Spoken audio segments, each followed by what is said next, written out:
ಈ ಹಿಂದಿನ 2023ರ ಪ್ರಶ್ನೆ ಪತ್ರಿಕೆಯಾದಂಥ ಪರಿಸರ ಅಧ್ಯಯನದ ಉಳಿದ ಪ್ರಶ್ನೆ ಸಂಖ್ಯೆ 31ರಿಂದ 60ರವರೆಗೆ ಇರುತ್ತಿರುವಂಥ 30 MCQs ಪ್ರಶ್ನೆಗಳನ್ನು ನೋಡೋಣ. ಮೊದಲ ಪ್ರಶ್ನೆ 31. ಜೀವ ವೈವಿಧ್ಯತೆ ಎಂಬ ಶಬ್ದವನ್ನು ಯಾರು ಉಪಯೋಗಕ್ಕೆ ತಂದರು ಅಂತ ಪ್ರಶ್ನೆ ಇದೆ. ಆಯ್ಕೆಯಲ್ಲಿ ಎ ವಾಲ್ಟರ್ ಮತ್ತು ರೋಷನ್, ಬಿ ಓಡಮ್, ಸಿ ಡಾರ್ವಿನ್ ಮತ್ತು ಡಿ ಮೇರ್ಸ್ ಅಂತ ಕೊಡಲಾಗಿದೆ. ಇಲ್ಲಿ ಸರಿಯಾದ ಉತ್ತರ ಎ ವಾಲ್ಟರ್ ಮತ್ತು ರೋಷನ್. ಅಂದರೆ ಈ ಒಂದು ಜೀವ ವೈವಿಧ್ಯ ಎಂಬ ಪದವನ್ನು ವಾಲ್ಟರ್ ಜಿ ರೋಷನ್ ಅವರು ಸೃಷ್ಟಿಸಿದ್ದಾರೆ.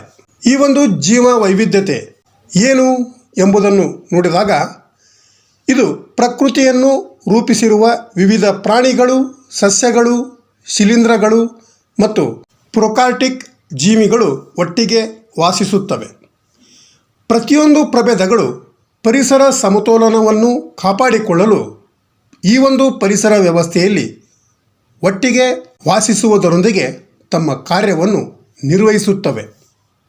ಈ ಒಂದು ಜೀವ ವೈವಿಧ್ಯತೆಯ ಬಗ್ಗೆ ಇದೇ ನಮ್ಮ ಚಾನಲ್ದಲ್ಲಿ ಜೈವಿಕ ವೈವಿಧ್ಯತೆಯ ಅರ್ಥ ಮತ್ತು ಪ್ರಕಾರಗಳು ಅನ್ನುವಂಥ ವಿಡಿಯೋ ಇದೆ, ಅದನ್ನು ನೋಡಿ ತಿಳಿದುಕೊಳ್ಳಬಹುದು.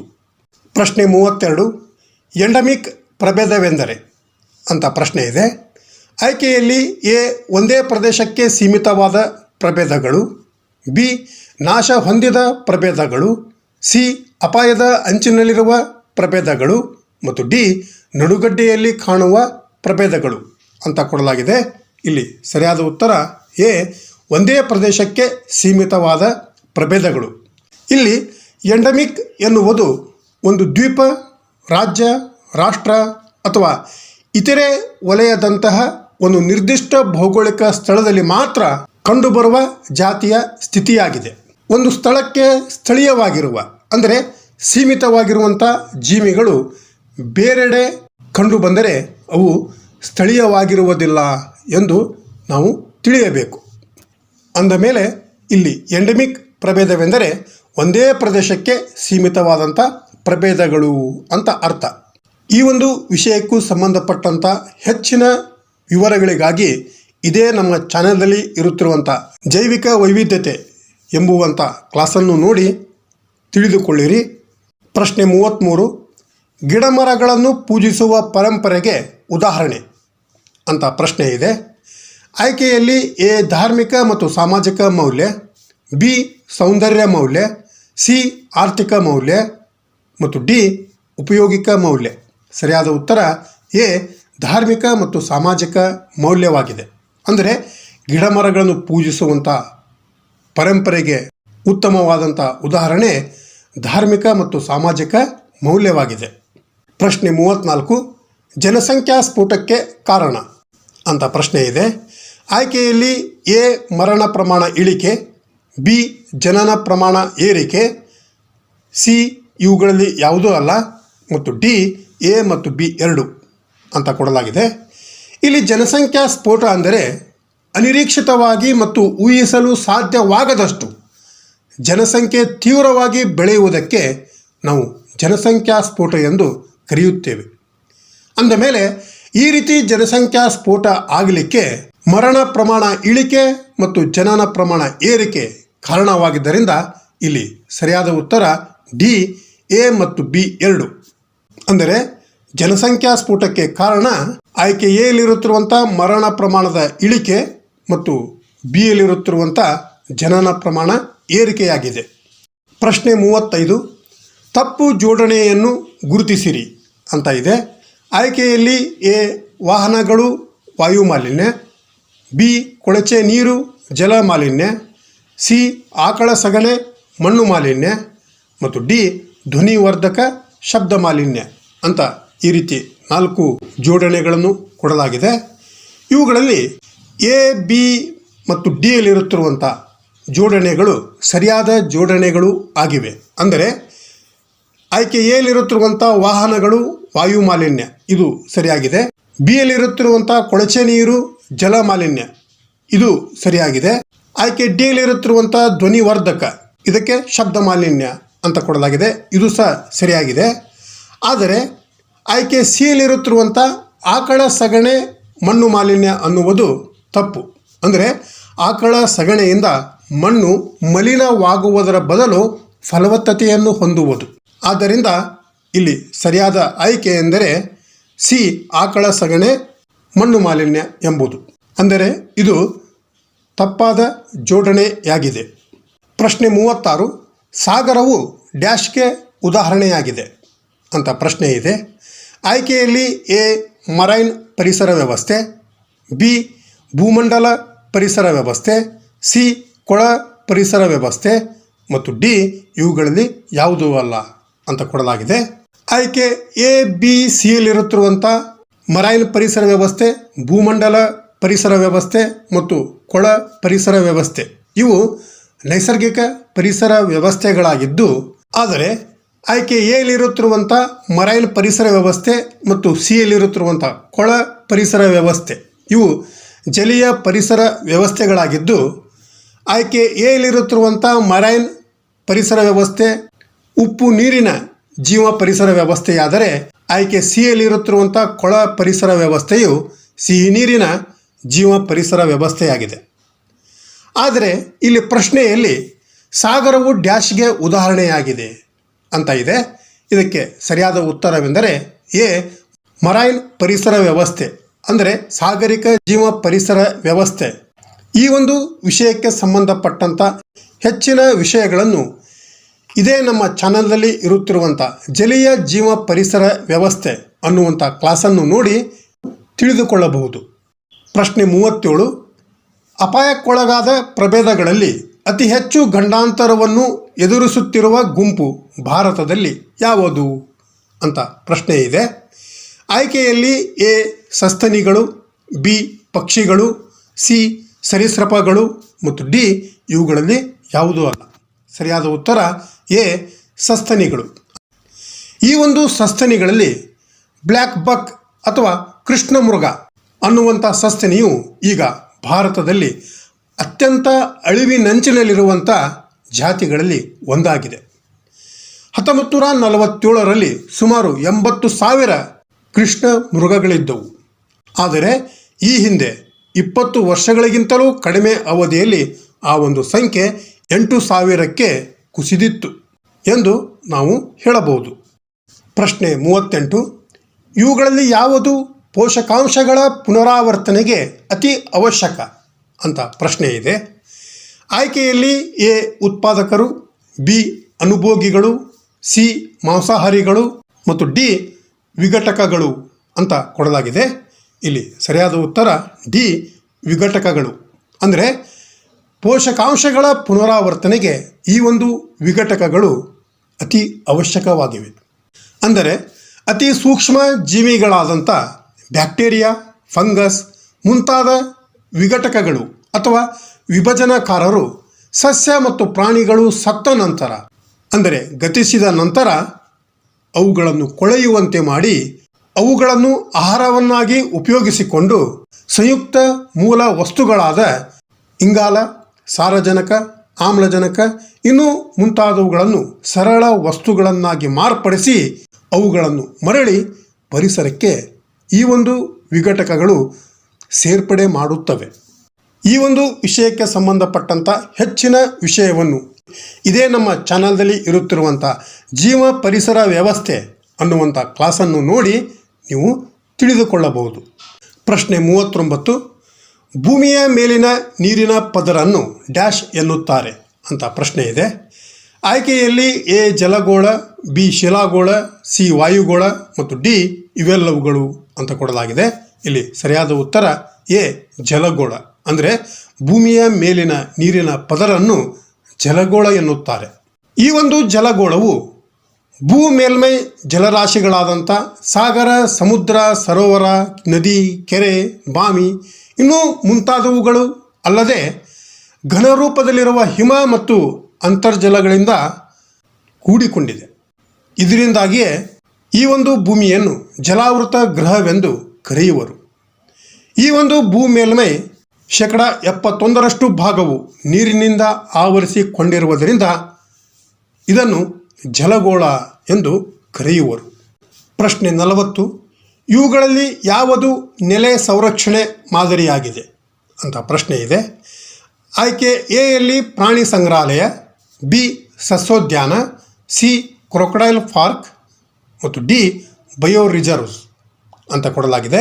ಇಲ್ಲಿ ಸರಿಯಾದ ಉತ್ತರವೆಂದರೆ ಡಿ ಬಯೋ ರಿಸರ್ವ್ಸ್ ಅಂದರೆ ಜೈವಿಕ ಸಂರಕ್ಷಣಾ ವಲಯ. ಇದು ನೆಲೆ ಸಂರಕ್ಷಣೆ ಮಾದರಿಯಾಗಿದೆ. ಯುನೆಸ್ಕೋದ ಮಾನವ ಮತ್ತು ಜೈವಿಕ ವಲಯಗಳ ಕಾರ್ಯಕ್ರಮ ಇದರ ಅಡಿಯಲ್ಲಿ 1976ರಲ್ಲಿ ಜೈವಿಕ ಸಂರಕ್ಷಣಾಲಯ ಸ್ಥಾಪಿಸಲಾಗಿದೆ.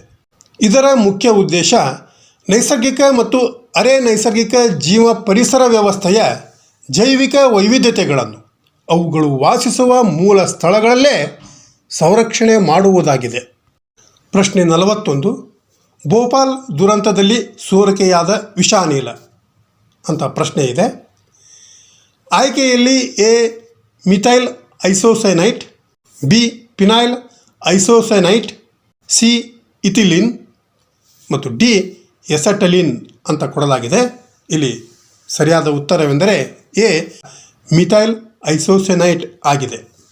ಈ ಒಂದು ಭೋಪಾಲ್ ದುರಂತವು 2 ಮತ್ತು 3 ಡಿಸೆಂಬರ್ 1984ರ ರಾತ್ರಿ ಭಾರತದ ಮಧ್ಯಪ್ರದೇಶದ ಭೋಪಾಲ್ನಲ್ಲಿ ಇರುವಂಥ ಯೂನಿಯನ್ ಕಾರ್ಬೈಡ್ ಇಂಡಿಯನ್ ಲಿಮಿಟೆಡ್ ಈ ಒಂದು ಕೀಟನಾಶಕ ಘಟಕದಲ್ಲಿ ಮಿಥೈಲ್ ಐಸೋಸೈನೈಟ್ ಅನಿಲವು ಸೋರಿಕೆಯಾಗಿ ದೊಡ್ಡ ದುರಂತ ಸಂಭವಿಸಿತು. ಇದರಿಂದ ಸಾವಿರಾರು ಜನರು ಸಾವನ್ನಪ್ಪಿದರು. ಇದು ಪ್ರಪಂಚದ ಅತ್ಯಂತ ಕೆಟ್ಟ ಕೈಗಾರಿಕಾ ವಿಪತ್ತು ಎಂದು ಪರಿಗಣಿಸಲ್ಪಟ್ಟಿದೆ. ಪ್ರಶ್ನೆ 42. ಆಮ್ಲ ಮಳೆ ಉಂಟಾಗುವ ಕಾರಣ ಅಂತ ಪ್ರಶ್ನೆ ಇದೆ. ಆಯ್ಕೆ ಎಯಲ್ಲಿ ಜಲಮಾಲಿನ್ಯ, ಬಿ ವಾಯು ಮಾಲಿನ್ಯ, ಸಿ ಶಬ್ದ ಮಾಲಿನ್ಯ ಮತ್ತು ಡಿ ಮಣ್ಣು ಮಾಲಿನ್ಯ ಅಂತ ಕೊಡಲಾಗಿದೆ. ಇಲ್ಲಿ ಸರಿಯಾದ ಉತ್ತರವೆಂದರೆ ಬಿ ವಾಯು ಮಾಲಿನ್ಯ.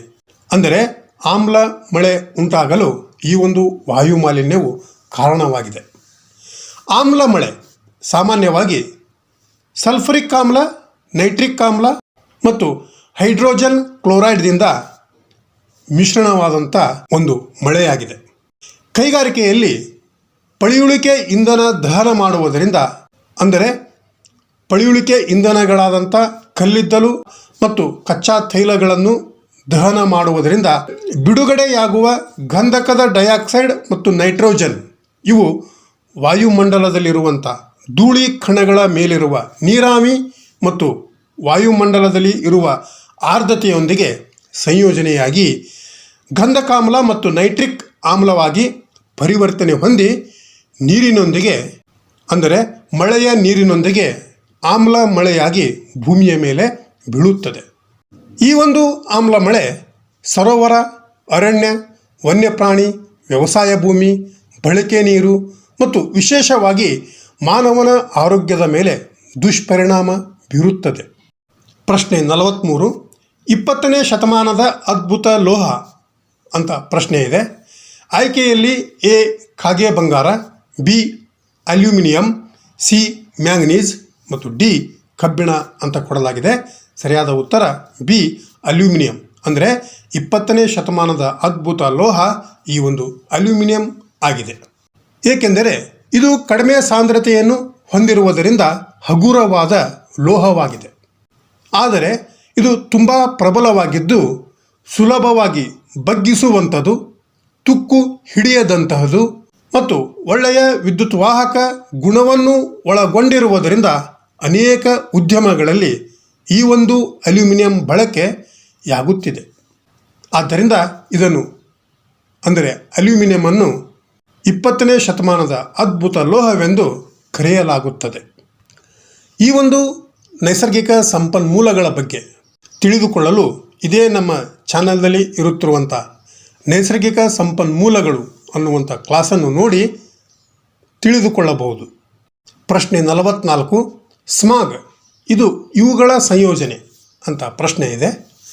ಆಯ್ಕೆಯಲ್ಲಿ ಎ ಹೊಗೆ ಮತ್ತು ಹಿಮ, ಬಿ ಹಿಮ ಮತ್ತು ಮಬ್ಬು, ಸಿ ಹೊಗೆ ಮತ್ತು ಮಬ್ಬು ಮತ್ತು ಡಿ ಮೇಲಿನ ಎಲ್ಲವುಗಳು ಅಂತ ಕೊಡಲಾಗಿದೆ.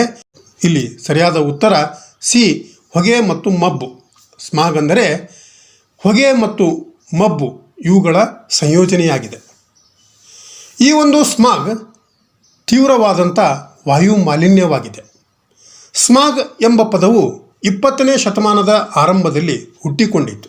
ವಾಹನಗಳಲ್ಲಿ ಇಂಧನ ದಹನಗಳಿಂದ ಉತ್ಪತ್ತಿಯಾಗುವ ಮತ್ತು ಉಗಿಯ ಅನಿಲಗಳಾದ nitrogen oxide, sulphur oxide, carbon monoxide ಅಲ್ಲದೆ ಕಾರ್ಖಾನೆಗಳಿಂದ ಹೊರದೂಡಲ್ಪಡುವಂಥ ಹೊಗೆಯಲ್ಲಿರುವ ನೈಟ್ರೋಜನ್ ಮತ್ತು ಗಂಧಕದ ಆಕ್ಸೈಡ್ಗಳು ವಾತಾವರಣದಲ್ಲಿ ಸೇರಿ ದ್ಯುತಿ ರಾಸಾಯನಿಕ ಸ್ಮಾಗ್ ಸೃಷ್ಟಿಯಾಗುತ್ತದೆ. ಈ ಒಂದು ಹೊಗೆ ಮತ್ತು ಮಬ್ಬು ಇವೆರಡೂ ಕೂಡಿದಾಗ ಕಣ್ಣು ಕಾಣದಷ್ಟು ವಾಯುಮಂಡಲ ಮುಸುಕು ಆಗುವ ಸ್ಥಿತಿಗೆ ನಾವು ಸ್ಮಾಗ್ ಎಂದು ಕರೆಯುತ್ತೇವೆ. ಈ ಒಂದು ಸ್ಮಾಗ್ ಮಾರಕವಾಗಿದ್ದು ಶ್ವಾಸನಾಳದಲ್ಲಿ ಕ್ಲೇಶವನ್ನು ಉಂಟು ಮಾಡಿ ಜೀವಿಗಳ ಸಾವಿಗೆ ಈ ಒಂದು ಸ್ಮಾಗ್ ಕಾರಣವಾಗುತ್ತದೆ. ಪ್ರಶ್ನೆ 45. ಹಿಂದೂ ಮಹಾಸಾಗರದ ಪ್ರಬಲ ಗಾಳಿಗೆ ಅಂತ ಪ್ರಶ್ನೆ ಇದೆ. ಆಯ್ಕೆಯಲ್ಲಿ ಎ ಹರಿಕೇನ್ಸ್, ಬಿ ಸೈಕ್ಲೋನ್ಗಳು, ಸಿ ಪೂರ್ವಘಟ್ಟ ಮತ್ತು ಡಿ ಆಸಾಂ ಅಂತ ಕೊಡಲಾಗಿದೆ.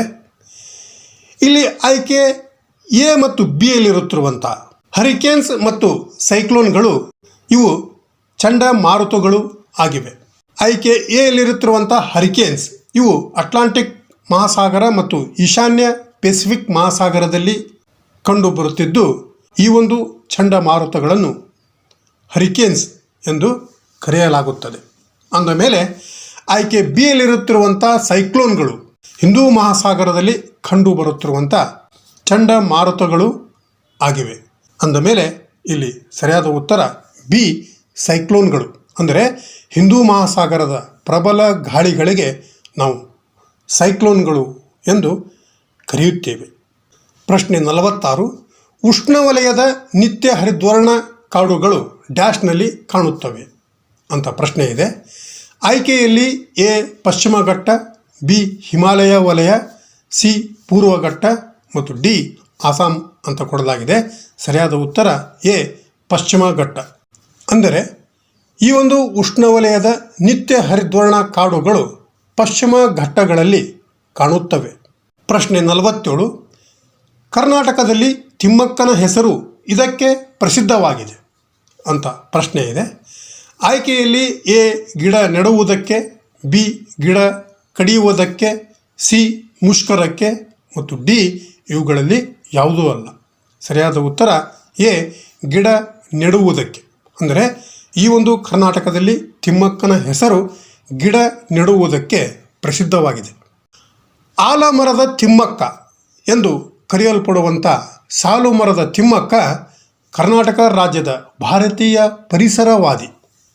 ಇವರು ಹುಲಿಕಲ್ ಮತ್ತು ಕುದೂರಿನ ನಡುವಿನ ಹೆದ್ದಾರಿಯ 45 ಕಿಲೋಮೀಟರ್ ಉದ್ದಕ್ಕೂ 385 ಆಲದ ಮರಗಳನ್ನು ನೆಡುವ ಮತ್ತು ಆರೈಕೆ ಮಾಡುವ ಕೆಲಸಕ್ಕೆ ಹೆಸರುವಾಸಿಯಾಗಿದ್ದಾರೆ. ಈ ಒಂದು ಸಾಲು ಮರದ ತಿಮ್ಮಕ್ಕನ ಕೆಲಸವನ್ನು ಭಾರತದ ನಾಗರಿಕ ಪ್ರಶಸ್ತಿಯೊಂದಿಗೆ ಗೌರವಿಸಲಾಗಿದೆ. ಅವರಿಗೆ 2019ರಲ್ಲಿ ಪದ್ಮಶ್ರೀ ಪ್ರಶಸ್ತಿ ನೀಡಲಾಗಿದೆ.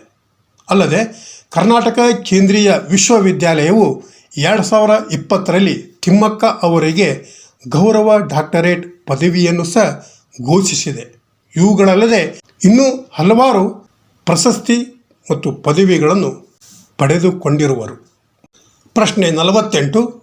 ತಾಜ್ ಮಹಲ್ನ ಶಿಲೆಗಳು ಕಳೆಗುಂದಿರುವುದಕ್ಕೆ ಕಾರಣ ಅಂತ ಪ್ರಶ್ನೆ ಇದೆ. ಆಯ್ಕೆಯಲ್ಲಿ ಎ ಗಂಧಕದ ಡೈಆಕ್ಸೈಡ್, ಬಿ ಇಂಗಾಲದ ಮೊನಾಕ್ಸೈಡ್, ಸಿ ಫೋಸ್ಫೇಟ್ ಮತ್ತು ಡಿ ಸ್ಮಾಗ್ ಅಂತ ಕೊಡಲಾಗಿದೆ. ಸರಿಯಾದ ಉತ್ತರವೆಂದರೆ ಎ ಗಂಧಕದ ಡೈಆಕ್ಸೈಡ್. ಅಂದರೆ ಈ ಒಂದು ತಾಜ್ ಮಹಲ್ನ ಶಿಲೆಗಳು ಕಳೆಗುಂದಿರುವುದಕ್ಕೆ ಈ ಒಂದು ಗಂಧಕದ ಡೈಆಕ್ಸೈಡ್ ಕಾರಣವಾಗಿದೆ. ಅಂದರೆ ಸ್ಮಾಗ್ ಧೂಳಿಯ ಕಣಗಳು ಮತ್ತು ಗಂಧಕದ ಡೈಆಕ್ಸೈಡ್ ಸ್ಮಾರಕ ಮತ್ತು ಕಟ್ಟಡಗಳನ್ನು ನಾಶಗೊಳಿಸುತ್ತವೆ. 1972ರಲ್ಲಿ ಮಥುರಾದಲ್ಲಿ ಪ್ರಾರಂಭವಾಗಿರುವಂಥ ತೈಲ ಶುದ್ಧೀಕರಣ ಘಟಕದಿಂದ ಬಿಡುಗಡೆಯಾಗುತ್ತಿರುವಂಥ ಗಂಧಕದ ಡೈಆಕ್ಸೈಡ್ದಿಂದ ಐತಿಹಾಸಿಕ ಸ್ಮಾರಕವಾದಂಥ ತಾಜ್ ಮಹಲ್ ಅವನತಿಯ ಭೀತಿಯನ್ನು ಎದುರಿಸುತ್ತಿದೆ. ಪ್ರಶ್ನೆ 49. ಆಹಾರ ಸರಪಳಿಯಲ್ಲಿ ಹಸಿರು ಸಸ್ಯವು ಡ್ಯಾಶ್ನಲ್ಲಿ ಬರುತ್ತದೆ ಅಂತ ಪ್ರಶ್ನೆ ಇದೆ. ಆಯ್ಕೆಯಲ್ಲಿ ಎ ಪ್ರಥಮ ಪೋಷಣ ಹಂತ, ಬಿ ದ್ವಿತೀಯ ಪೋಷಣ ಹಂತ, ಸಿ ಅಂತಿಮ ಪೋಷಣ ಹಂತ ಮತ್ತು ಡಿ ಮಧ್ಯವರ್ತಿ ಹಂತ ಅಂತ ಕೊಡಲಾಗಿದೆ. ಇಲ್ಲಿ ಸರಿಯಾದ ಉತ್ತರವೆಂದರೆ ಎ ಪ್ರಥಮ ಪೋಷಣ ಹಂತ. ಈ ಒಂದು ಜಗತ್ತಿನ ಸಮಸ್ತ ಜೀವರಾಶಿಗಳು ಪ್ರತ್ಯಕ್ಷವಾಗಿ ಅಥವಾ ಪರೋಕ್ಷವಾಗಿ ಸಸ್ಯ ಸಮೂಹಗಳನ್ನು ಅವಲಂಬಿಸಿರುತ್ತವೆ. ಹೀಗಾಗಿ ಸಸ್ಯಗಳು ಅನೇಕ ಜೀವನಾವಶ್ಯಕ ಪದಾರ್ಥಗಳನ್ನು ಹೊಂದಿರುವುದರಿಂದಲೇ ಇವುಗಳು ಕೆಳವರ್ಗದ ಅಂದರೆ ಚಿಕ್ಕ ಜೀವಿಗಳಿಂದ ಮೇಲ್ವರ್ಗದ ಪ್ರಾಣಿಗಳಿಗೆ ಅಂದರೆ ಅತಿ ದೊಡ್ಡ ಜೀವಿಗಳಿಗೆ ಈ ಒಂದು ಸಸ್ಯಗಳು ಆಹಾರ ಒದಗಿಸುತ್ತವೆ. ಆದ್ದರಿಂದ ಈ ಒಂದು ಹಸಿರು ಸಸ್ಯಗಳು ಆಹಾರ ಸರಪಳಿಯಲ್ಲಿ ಪ್ರಥಮ ಪೋಷಣ ಹಂತದಲ್ಲಿ ಬರುತ್ತವೆ. ಈ ಒಂದು ಆಹಾರ ಸರಪಳಿಯ ಬಗ್ಗೆ, ಆಹಾರ ಜಾಲದ ಬಗ್ಗೆ, ಶಕ್ತಿಯ ಹರಿವಿನ ಬಗ್ಗೆ ಹಾಗೂ ಪೋಷಕಾಂಶಗಳ ಆವರ್ತಗಳ ಬಗ್ಗೆ, ಈ ತೆರನಾಗಿ ಈ ಒಂದು ಜೀವ ಪರಿಸರ ವ್ಯವಸ್ಥೆಯ ಬಗ್ಗೆ ಹಲವಾರು ವಿಷಯಗಳನ್ನು ಇದೇ ನಮ್ಮ ಚಾನಲ್ನಲ್ಲಿ ಇರುತ್ತಿರುವಂಥ ಜೀವ ಪರಿಸರ ವ್ಯವಸ್ಥೆ ಅನ್ನುವಂಥ ಕ್ಲಾಸನ್ನು ನೋಡಿ ನೀವು ತಿಳಿದುಕೊಳ್ಳಬಹುದು. ಪ್ರಶ್ನೆ 50. ಭಾರತದಲ್ಲಿನ ಪರಿಸರ ಸಂಕೇತ ಅಂತ ಪ್ರಶ್ನೆ ಇದೆ. ಆಯ್ಕೆಯಲ್ಲಿ ಎ ತಂಪು ಪಾನೀಯ ಬಾಟಲ್, ಬಿ ಮಣ್ಣಿನ ಗಡಿಗೆ, ಸಿ ಪ್ಲಾಸ್ಟಿಕ್ ಬಕೆಟ್ ಮತ್ತು ಡಿ ಕಾರ್ಡ್ಬೋರ್ಡ್ ಪೆಟ್ಟಿಗೆ ಅಂತ ಕೊಡಲಾಗಿದೆ. ಸರಿಯಾದ ಉತ್ತರ ಬಿ ಮಣ್ಣಿನ ಗಡಿಗೆ. ಅಂದರೆ ಭಾರತದಲ್ಲಿ ಪರಿಸರ ಸಂಕೇತ ಮಣ್ಣಿನ ಗಡಿಗೆಯಾಗಿದೆ. ಅಂದರೆ ಪರಿಸರ ಸಂಕೇತ ಯೋಜನೆಯು 21 ಫೆಬ್ರವರಿ 1991ರಲ್ಲಿ ಪ್ರಾರಂಭವಾಯಿತು. ಇದನ್ನು ಪ್ರಮಾಣೀಕರಿಸುವಂಥ ಸಂಸ್ಥೆ ಬ್ಯೂರೋ ಆಫ್ ಇಂಡಿಯನ್ ಸ್ಟ್ಯಾಂಡರ್ಡ್ ಆಗಿದೆ. ಭಾರತದಲ್ಲಿ ಇಕೋಮಾರ್ಕ್ ಯೋಜನೆಗಾಗಿ ಮಣ್ಣಿನ ಮಡಿಕೆಯನ್ನು ಲೋಗೋ ಆಗಿ ಆಯ್ಕೆ ಮಾಡಲಾಗಿದೆ. ಮಣ್ಣಿನ ಮಡಿಕೆ ಭೂಮಿಯಂತಹ ನವೀಕರಿಸಬಹುದಾದ ಸಂಪನ್ಮೂಲಗಳನ್ನು ಬಳಸುತ್ತದೆ. ಅಲ್ಲದೆ ಅಪಾಯಕಾರಿ ತ್ಯಾಜ್ಯಗಳನ್ನು ಉತ್ಪಾದಿಸುವುದಿಲ್ಲ ಮತ್ತು ತಯಾರಿಕೆಯಲ್ಲಿ ಕಡಿಮೆ ಶಕ್ತಿಯನ್ನು ಸಹ ಇದು ಬಳಸುತ್ತದೆ. ಪ್ರಶ್ನೆ 51. ಭೂಕಂಪನದ ತೀವ್ರತೆಯನ್ನು ಡ್ಯಾಶ್ ಮಾಪನದಿಂದ ಅಳೆಯುತ್ತಾರೆ ಅಂತ ಪ್ರಶ್ನೆ ಇದೆ. ಆಯ್ಕೆ ಎ ರಿಕ್ಟರ್ ಮಾಪನ, ಬಿ ಎಫಿಸೆಂಟರ್ ಮಾಪನ, ಸಿ ಥೋಮ್ಸನ್ ಮಾಪನ ಮತ್ತು ಡಿ ಇವುಗಳಲ್ಲಿ ಯಾವುದೂ ಅಲ್ಲ. ಸರಿಯಾದ ಉತ್ತರ ಎ ರಿಕ್ಟರ್ ಮಾಪನ. ರಿಕ್ಟರ್ ಮಾಪಕವು ಭೂಕಂಪದ ಪ್ರಮಾಣವನ್ನು ಅಳೆಯುತ್ತದೆ. ಆದರೆ ಮಾರ್ಕಲ್ಲಿ ಮಾಪಕವನ್ನು ಭೂಕಂಪದ ತೀವ್ರತೆಯನ್ನು ಅಳೆಯಲು ಬಳಸಲಾಗುತ್ತದೆ. ಈ ಒಂದು ರಿಕ್ಟರ್ ಮಾಪಕವನ್ನು 1935ರಲ್ಲಿ ಚಾರ್ಲ್ಸ್ ಎಫ್ ರಿಕ್ಟರ್ ಅವರು ಅಭಿವೃದ್ಧಿಪಡಿಸಿದರು. ಮಾರ್ಕಲ್ಲಿ ಮಾಪಕಕ್ಕೆ ಇಟಾಲಿಯನ್ ಭೂಕಂಪ ಶಾಸ್ತ್ರಜ್ಞ ಮಾರ್ಕಲ್ಲಿ ಅವರ ಹೆಸರನ್ನು ಇಡಲಾಗಿದೆ. ಆದರೆ ಇಲ್ಲಿ ಆಯ್ಕೆಯಲ್ಲಿ ರಿಕ್ಟರ್ ಮಾಪನ ಇರುವುದರಿಂದ ನಾವಿಲ್ಲಿ ಭೂಕಂಪನದ ತೀವ್ರತೆಯನ್ನು ರಿಕ್ಟರ್ ಮಾಪನದಿಂದ ಅಳೆಯುತ್ತಾರೆ ಅಂತ ಹೇಳಲಾಗಿದೆ. ಪ್ರಶ್ನೆ 52. ಕಿವಿಯನ್ನು ಹಾನಿಗೊಳಿಸಬಲ್ಲ ಶಬ್ದ ತೀವ್ರತೆ ಅಂತ ಪ್ರಶ್ನೆ ಇದೆ. ಆಯ್ಕೆಯಲ್ಲಿ A 20 decibel, B 50 decibel, C 60 decibel ಮತ್ತು ಡಿ 100 ಡೆಸಿಬಲ್ಗಿಂತ ಹೆಚ್ಚು ಅಂತ ಕೊಡಲಾಗಿದೆ. ಇಲ್ಲಿ ಸರಿಯಾದ ಉತ್ತರ ಡಿ 100 ಡೆಸಿಬಲ್ಗಿಂತ ಹೆಚ್ಚು. ಅಂದರೆ ಕಿವಿಯನ್ನು ಹಾನಿಗೊಳಿಸಬಲ್ಲಂಥ ಶಬ್ದದ ತೀವ್ರತೆ 100 ಡೆಸಿಬಲ್ಗಿಂತ ಹೆಚ್ಚು ಆಗಿದೆ. ಈ ಒಂದು ಧ್ವನಿಯನ್ನು ಡೆಸಿಬಲ್ಗಳಲ್ಲಿ ಅಳೆಯಲಾಗುತ್ತದೆ. ಒಂದು ಪಿಸುಮಾತು ಸುಮಾರು 30 ಡೆಸಿಬಲ್ ಆಗಿದ್ದರೆ ಸಾಮಾನ್ಯ ಸಂಭಾಷಣೆಯು ಸುಮಾರು 60 ಡೆಸಿಬಲ್ ಆಗಿರುತ್ತದೆ. ಅದೇ ತೆರನಾಗಿ ಮೋಟಾರ್ ಸೈಕಲ್ ಎಂಜಿನ್ ಚಾಲನೆಯಲ್ಲಿ ಸುಮಾರು 95 ಡೆಸಿಬಲ್ ಆಗಿದ್ದು, ದೀರ್ಘಾವಧಿಯಲ್ಲಿ 70 ಡೆಸಿಬಲ್ಗಿಂತ ಹೆಚ್ಚಿನ ಶಬ್ದವು ನಮ್ಮ ಶ್ರವಣವನ್ನು ಹಾನಿಗೊಳಿಸಬಹುದು. ಆದರೆ 120 ಡೆಸಿಬಲ್ಗಿಂತ ಹೆಚ್ಚಿನ ದೊಡ್ಡ ಶಬ್ದವು ನಮ್ಮ ಕಿವಿಗಳಿಗೆ ತಕ್ಷಣ ಹಾನಿಯನ್ನು ಉಂಟು ಮಾಡುತ್ತದೆ. ಈ ಒಂದು ಚಾರ್ಟಿನಲ್ಲಿ ಕೆಲವೊಂದು ಕಾರ್ಯಚಟುವಟಿಕೆಗಳ ಶಬ್ದದ ತೀವ್ರತೆಯನ್ನು ನಾವಿಲ್ಲಿ ನೋಡಬಹುದು. ಪ್ರಶ್ನೆ 53, O3 ಎಂದರೆ ಅಂತ ಪ್ರಶ್ನೆ ಇದೆ. ಆಯ್ಕೆ ಎ ಆಮ್ಲಜನಕ, ಬಿ ಓಜೋನ್, ಸಿ ಜಲಜನಕ ಮತ್ತು ಡಿ ಸಾರಜನಕ ಅಂತ ಕೊಡಲಾಗಿದೆ. ಇಲ್ಲಿ ಸರಿಯಾದ ಉತ್ತರವೆಂದರೆ ಬಿ ಓಜೋನ್, ಅಂದರೆ O3 ಎಂದರೆ ಓಜೋನ್ ಆಗಿದೆ. ಅಂದ ಮೇಲೆ ಈ ಒಂದು ಓಜೋನ್ ಯಾವ ಥರನಾಗಿ ರಚನೆಯಾಗಿದೆ ಅಂತ ನಾವು ನೋಡಿದಾಗ ವಾಯುಮಂಡಲದ ಆಮ್ಲಜನಕದ 2 ಅಣು ಮತ್ತು ಸೂರ್ಯನ ಕಿರಣಗಳು ಸಾರಜನಕದ ಆಕ್ಸೈಡ್ ಹೀರಿ ಆಮ್ಲಜನಕದ 1 ಅಣು ಬಿಡುಗಡೆ ಮಾಡುತ್ತದೆ. ಈ 3 ಆಮ್ಲಜನಕದ ಅಣುಗಳು ಕೂಡಿ ಓಜೋನ್ ಅನಿಲ ರಚನೆಯಾಗುತ್ತದೆ. ಅಂದ ಮೇಲೆ ಇದನ್ನು ನಾವು ರಾಸಾಯನಿಕ ಚಿಹ್ನೆಯಿಂದ ನೋಡಿದಾಗ O2 + O = O3 ಆಗಿದೆ. ಪ್ರಶ್ನೆ 54, ಜೀವ ಪರಿಸರ ವ್ಯವಸ್ಥೆಯಲ್ಲಿನ ಅಜೈವಿಕ ಅಂಶಗಳನ್ನು ಹೆಸರಿಸಿರಿ ಅಂತ ಪ್ರಶ್ನೆ ಇದೆ. ಆಯ್ಕೆಯಲ್ಲಿ ಎ ಉಷ್ಣಾಂಶ, ಬಿ ಮಳೆ ಮತ್ತು ಋತುಮಾನಗಳು, ಸಿ ಸಾಗರದಲ್ಲಿನ ಪ್ರವಾಹ ಮತ್ತು ಗಾಳಿ ಮತ್ತು ಡಿ ಇವು ಎಲ್ಲವುಗಳು ಅಂತ ಕೊಡಲಾಗಿದೆ.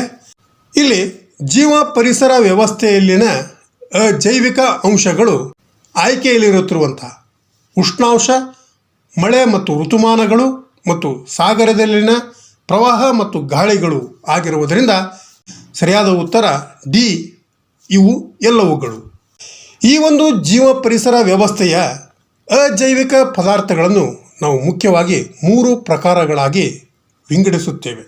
ಒಂದು ನಿರ್ಜೀವ ದ್ರವ್ಯಗಳು, ಅಂದರೆ ವಾಯುಮಂಡಲದಲ್ಲಿರುವಂಥ ಅನಿಲಗಳು, ಜಲಗೋಳದಲ್ಲಿರುವ ನೀರು ಮತ್ತು ಶಿಲಾಗೋಳದಲ್ಲಿರುವ ಖನಿಜಾಂಶಗಳು ನಿರ್ಜೀವ ಅಜೈವಿಕ ಪದಾರ್ಥಗಳು.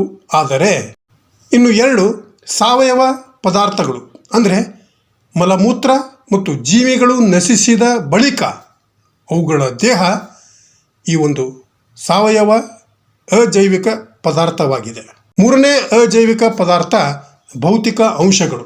ಇದರಲ್ಲಿ ವಾಯುಗುಣ, ಬೆಳಕು, ಉಷ್ಣಾಂಶ, ಆರ್ದ್ರತೆ, ಗಾಳಿ, ಒತ್ತಡ, ಮಳೆ, ಮಣ್ಣು ಇನ್ನೂ ಮುಂತಾದವುಗಳು ಈ ಒಂದು ಜೀವ ಪರಿಸರ ವ್ಯವಸ್ಥೆಯಲ್ಲಿನ ಅಜೈವಿಕ ಅಂಶಗಳಾಗಿವೆ. ಈ ಒಂದು ವಿಷಯಕ್ಕೆ ಸಂಬಂಧಪಟ್ಟಂಥ ಹೆಚ್ಚಿನ ವಿವರವಾದ ವಿಷಯಗಳನ್ನು ಇದೇ ನಮ್ಮ ಚಾನಲಲ್ಲಿ ಇರುತ್ತಿರುವಂಥ ಈ ಒಂದು ಪರಿಸರ ಅನ್ನುವಂಥ ಕ್ಲಾಸಿನಿಂದ ನೋಡಿ ತಿಳಿದುಕೊಳ್ಳಬಹುದು. ಪ್ರಶ್ನೆ 55, ಈ ಕೆಳಗಿನ ಯಾವ ಪ್ರಭೇದವು ನಾಶ ಹೊಂದಿದೆ ಅಂತ ಪ್ರಶ್ನೆ ಇದೆ. ಆಯ್ಕೆಯಲ್ಲಿ ಎ ಹುಲಿ, ಬಿ ಡೋಡೋ, ಸಿ ಬಾರಾಸಿಂಗ ಮತ್ತು ಡಿ ಚಿರತೆ ಅಂತ ಕೊಡಲಾಗಿದೆ. ಸರಿಯಾದ ಉತ್ತರವೆಂದರೆ ಬಿ ಡೋಡೋ, ಅಂದರೆ ಈ ಒಂದು ಡೋಡೋ ಪ್ರಭೇದವು ನಾಶ ಹೊಂದಿದೆ. ಈ ಒಂದು ಡೋಡೋ ಅಳಿವಿನಂಚಿನಲ್ಲಿರುವ ಹಾರಲಾಗದ ಪಕ್ಷಿಯಾಗಿದ್ದು ಅದು ಹಿಂದೂ ಮಹಾಸಾಗರದ ಮಡಗಾಸ್ಕರ್ನ ಪೂರ್ವದಲ್ಲಿರುವ ಮಾರಿಷಸ್ ದ್ವೀಪಕ್ಕೆ ಸ್ಥಳೀಯವಾಗಿದೆ. ಈ ಒಂದು ಡೋಡೋ ಪ್ರಭೇದವು ಇಂದು ನಾಶ ಹೊಂದಿದೆ ಎಂದು ನಾವು ಹೇಳಬಹುದು. ಪ್ರಶ್ನೆ 56, ಭಾರತೀಯ ವನ್ಯಜೀವಿ ಸಂಸ್ಥೆ ಇರುವ ಸ್ಥಳ ಯಾವುದು ಅಂತ ಪ್ರಶ್ನೆ ಇದೆ. ಆಯ್ಕೆಯಲ್ಲಿ A Lucknow, B Kolkata, C Dehradun ಮತ್ತು ಡಿ ಬೆಂಗಳೂರು ಅಂತ ಕೊಡಲಾಗಿದೆ. ಇಲ್ಲಿ ಸರಿಯಾದ ಉತ್ತರ ಸಿ ಡೆಹ್ರಾಡೂನ್ ಆಗಿದೆ. ಅಂದರೆ ಈ ಒಂದು ಭಾರತೀಯ ವನ್ಯಜೀವಿ ಸಂಸ್ಥೆ ಇರುವಂಥ ಸ್ಥಳ ಡೆಹ್ರಾಡೂನ್ ಆಗಿದೆ.